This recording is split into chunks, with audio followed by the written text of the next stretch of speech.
কাম করতে হইব, দৈনিক কাম করতে হইব।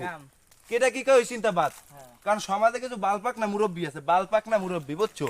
ওই শালাগুলাকে জীবনে কেউ কিছু করতে পারবি না, কারণ ওরা তো এটা ভালো কাম করতে দেবে না, হেলে তোর উপরে শাসন করতে পারবে না। কি পারবে না? তোর উপরে হ্যাডাম দায়িত্ব পারবে না, তোর একটা সোবার দিতে পারবে না বিনা প্রয়োজনে, তোর বাড়ি মাতবাইতে দেখতে পারবে না। হেগো ক্ষতি, ওই শালাগো ক্ষতি। নিজেকে বেরেনটা কাম করতে হইব, কাম করবি দৈনিক, দৈনিক 200 ইনকাম করবি, এটা হচ্ছে লক্ষ্য। 10 বছর পরে যদি এসএসসি পাশে সার্টিফিকেট বাইর করছি, তো 10 বছর কাম কর। দেখ 10 বছর দৈনিক 200 তোমার টাহার ফেরাত দই যাইব, শখ আল্লাহ সব পূরণ করতে পারবি, সবাই ভালো পাবে। এখন কি করবি? হ্যাঁ, কাম করবি। কেটা কি কয় বাত, কাম সব বড়, সব কাম বড়। এই যে মুই ইয়ে করি, এই এতেও কিন্তু সম্মান আছে, এও বড়। সব কাম বড়, সব কাম করতে হইব। কি বুঝছো?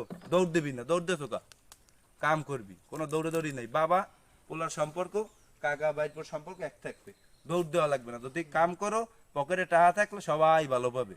আর নইতে কাম করতে হইবে, এটাই হচ্ছে কথা। ঠিক আছে।